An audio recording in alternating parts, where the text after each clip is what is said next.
Hi, welcome back to Book Club. This time we're actually in a apply numerical methods with Python, but however, actually the way I'm going to teach it a little bit differently. I know before with Book Club, I'm like, hey, we're going to go through this book.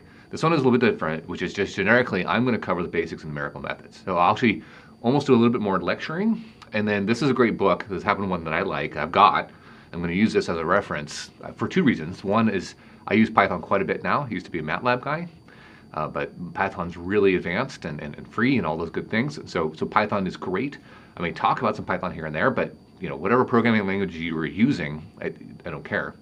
I've done everything from C to C++ to Fortran to MATLAB to Python to a little bit of R. So it doesn't matter. I think Python is a great way to do it. And the second thing is like it's really numerical methods. I'm not going to show you code. There are so many places out there you can Google search, you can find code examples for whatever language you're doing. Honestly, all of numerical methods can be shown with a pen, right? It's really an algorithm that you can draw out or you can talk through. That's numerical methods, and it's actually the reality of doing computations that we can cover. And that's honestly where things get interesting. So that's why it's the applied part here is important. And I somehow laugh that you just say numerical methods. People don't understand that that's applied. So I'm not quite sure what the authors mean here by applied. What I mean by it is that one, it's applied to solving real things. I'm an engineer, right? At Venus, we're trying to fly fast. I'm touching my Python codes almost daily for everything from some quick calculations to honest goodness, like amazing plots and trying to decipher things. And so applied means to me, you're doing real engineering things with it, but it also means you're doing it on a computer, okay? And so my goal in sort of teaching this stuff is that you understand the basics of these numerical method things. Even if what you end up doing in Python is just saying, give me the answer, you have to understand the basics of how it's doing it, the basics of the traps that will happen because of the whole numerical part. It's on computers. Computers don't have infinite precision. So there's a lot of stuff that'll add up in terms of error or in terms of you didn't get the right answer that you thought you were trying to get to. And then the flip side of it is actually computational cost. There are some things that you may try to do and like, why is this taking forever on my computer? Well, sometimes it's actually the algorithms, and you might want to switch to a different algorithm or think about it differently. So that's the stuff we're going to cover, okay? And back to the kind of the applied part, the reason is applied, with an L, is because the real world is ultimately all the physics. So if you want to talk about physics and things like that, what this means, and I'll switch colors to highlight it, is physics means either ordinary differential equations or partial differential equations. Almost everything is a differential equation, okay? Almost everything. If you're trying to model physics, right? So even F equals ma, you switch that up, that's m is dv dt. And so, whether it's a rocket, and the problem is the mass is getting lower. It's also a function of time, all right? Or it's a function of velocity, right? This can change. This is a differential. Your forces can change as you're flying as a rocket. So all of these things are differential equations that you have to solve. It doesn't have an analytical solution. Or the only way to get an analytical solution is to make a whole bunch of assumptions, which has value. But as soon as those assumptions are broken, right? So if you can just assume like a rocket, and you say, what's the delta V to get to orbit? You would come up with delta V is 7,800 meters per second, right? That's orbital velocity. And then you would say, well, but I need to account for gravity. Well, I need to account for drag. And, you end up adding stuff to account for drag and gravity. Well, what if you didn't want to just generically add it? What if you wanted to calculate it? Well, that's back to this differential equation. So all of these things add up, okay? Real life, I'm going to add to this, is often nonlinear. So that's the whole thing. You can't solve that. I know I didn't write that very well.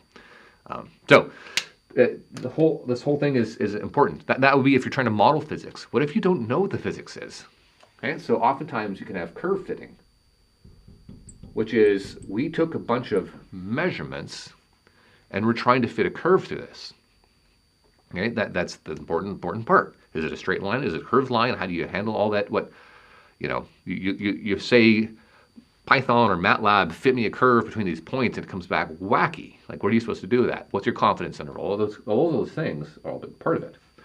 Or you say, you know what, I'm really trying to find a solution, which is called roots, or I'm trying to optimize. I have this, multivariable space. I'm a car. Do I want to upgrade my engine? Do I want to change my tire size? Do I want to, strip out the back seats to get faster? Right? If you're trying to make it a racing car or whatever you're doing, this is a multi, optimization. And usually optimization is not necessarily in one dimension. Usually it's in multiple dimensions. And so how are you navigating that? Are you convinced that you're finding the right optimum? And then, of course, very, very related to solving numerical differential equations, we can also add to this. I'll come back up here and add to this. There's also integration,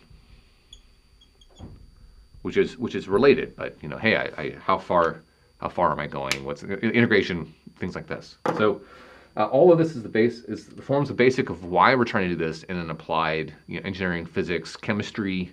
You name it, right? Why are we trying to solve biology? You have this stuff happening all the time in biology. Okay, so the basics of computing. That's what we're going to really get into today. The basics are ultimately on your computer. Everything is a bit, right? And a bit is just a 1 and a 0. Okay? It's a 1 or it's a 0. And then if you stack 8 of those together, so here's an example. 1, 2, 3, 4, 5, 6, 7, 8. That's now a byte. You got 8 bits together, and it's a byte. And so, and then you get to like 32 bits, which maybe some of you have heard about 32-bit computing, and then 64-bit. All of these are just stacks of 1s and 0s. Now, what do they mean? All right, well, if this is an integer, so if this is an integer, then this is what we call is that this is 2, this one is 2 to the 0, this is 2 to the 1, this is 2 to the 2, so blah, blah, blah, blah, blah. This would, on a byte, would let you go up to 256, okay? And so this would be a number between 0 and 256. With 32 bits, the higher number. So, all of this stuff changes with you're trying to represent, oops, dropped my pen. So if you're trying to represent an integer, if you're trying to represent what's called a floating point, and it's higher precision, one called the double. This was sort of the scientific, like, well, it's not just an integer 1, 2, 3. It's a real number. How do I represent pi? 3.14, I think 159. I'm not one of those people that remembers the digits of pi, but how do you represent that? Well, if you kind of look at all of these data types, you can get over here. There's integer, and then there's numeric, integer, doubles. All of these data types on the computer, kind of from the scientific point of view, you can then look at this. This is the IEEE standard of how you represent this sort of floating point number. And it's pretty wild. Okay, so what you do is there's a sign. So this first bit, so if you go to the very front of a 32-bit thing, that first bit, which is the 0 here, is it positive or negative? And then the next bits are actually an exponent, and it starts from 127 minus whatever this number is. And so this number is actually an integer, so just like I was drawing here, this number gives you an integer, and that lets you be able to run the exponent from 10 to the 127th, or sorry, 2 to the 127th, all the way down to 2 to the minus 127th. Right? That's the exponent here that you see. And then it's normalized, so you assume there's a 1 in 2-digit space, so you assume there's a 1. And then this is the rest of the digits in that space. And so this exponent is actually, this is still base 2. It's actually shifting this around. And so what that gives you, in effect, if it's 32 bits, that's going to give you, we don't usually run base 2. That's what this is. We run base 10, right? 1, 2, 3, 4, 5, 6, 7, 9, and then add a 1, and then you go back to 0. We're base 10. What this gives you in base 10 is about 8 digits of accuracy in base 10, and this gives you about 16 digits of accuracy in base 10. And to sort of clear it up, let me go back to a blank screen. It also gives you a hole in between. Right? So this number, you'll have negatives, and then here's 0, and then here's your positives. In a way, I'm describing this.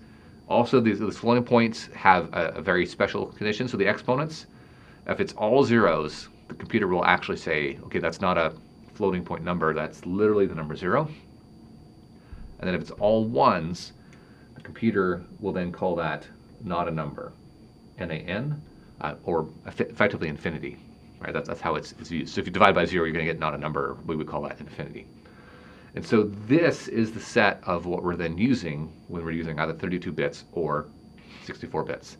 And so back in the day, you would actually have to be very careful about using 32 versus 64. Most of your programming methods, honestly, nowadays, like your processors now 64-bit usually and things like that. So it's almost, double is almost the way it is sort of just by default now. You don't have to be too worried about specifying it. And yes, there are still some people in some scientific computing processes that have to worry about kind of the round-off error that would occur with even double precision, and you have to might go to quadruple precision. So that happens, okay? So, but a couple of things when we talk about error, that's what this diagram is for. Have you ever heard the difference between being precise versus accurate? Okay, so precision. So look at this one: low accuracy, high precision. So accurate means how far are you from the true value, and the precise is how sort of kind of clustered you are. And so yes, we ultimately want to be high accuracy or high precision, but they're two different things. Okay, and they will stack up. And then ultimately, what we're going to show on many different calculations, this is the error compared to true, right? And so normally error, we'll define it here, is the value minus true over true. Okay, that's what we would consider error. And we will see, depending how what we're trying to solve, whether it's a differential equation or finding the root of a function, that there is a point of diminishing returns where you actually are doing so many calculations. You can either have truncate. So truncation is where the fact that you're only carrying 32 bits, or we could fake it out and only carry 8 bits. Where the fact that you're truncating your numbers every time will bite you, or then round off is the number of total calculations. Okay, so there's sort of this point of diminishing returns, and this is where your algorithm actually really depends. So that's why there's numerical methods.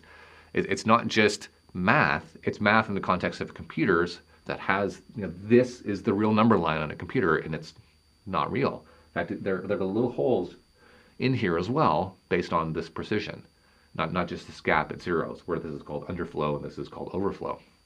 So all of this will stack up, and then you have another issue, which if I knew the true value, why am I solving this? So you also have a secondary issue, which is how do you approximate the error, such that this would be the value that you're computing minus your estimate over your estimate. And so absolutely in some numerical methods, the way you estimate this is actually to kind of go to the next level of accuracy and get some sort of estimate, or go to the previous level of accuracy. So you might actually be computing something twice with 2 levels of accuracy just to get an idea of where are you on this curve. Okay, so this is all very much a key part of numerical methods. And so whether you're an engineer and you don't ever see yourself getting interested in algorithms and numerical things like this, you're just going to crank through MATLAB, it's still important that you understand the basics of all this, because you will fall into these holes and these gaps. Okay, it'll either eat your lunch from an error point of view, or it'll eat your lunch from a computing time point of view, and you need to understand the difference. So that's really where we're going with all of this. And I'll just sort of end with sort of one of the first steps here. We're going to end up using a lot, and it's Taylor series. So I'm going to finish that up here, and even we'll show where error estimates might come through. So Taylor series, as sort of the first thing, this will get used all over. So if you have some function f, and you're trying to evaluate it at x plus some distance, I'm not going to call this delta x intentionally, then you would say, well, I can estimate this by knowing my function at x, and then it's f times the first derivative of x, and then plus a squared over 2, the second derivative of x. In fact, this whole thing ends up being a to the n over n factorial times the nth derivative. Right? So this is going to be the basis of so many numerical methods. Right? So many numerical methods. And what this is going to show you It's, let's say you use the first two terms. You would call that first order accuracy. Then your estimate would be, hey, to order a squared, that's your error. So you might say the error is going like order a squared, or something like this. No, we know it's a squared times the second derivative. So unless you have your second derivative is completely wacky, you would basically just say, hey, my error is going like a squared, and that'll give you kind of the slope of this line. And so all of these methods we're going to get into, this is kind of the basic start. So this is it. This is the start of the book, start of this sort of lecture series on numerical methods. I am going to add more than just in that one book. I'll add more things that's just there. So follow along. Grab your favorite numerical methods book if this you don't have one. I highly recommend this one by Chopra that was saying applying numerical methods. Otherwise, follow along, and we'll talk about using real computers to solve real problems. We'll see you.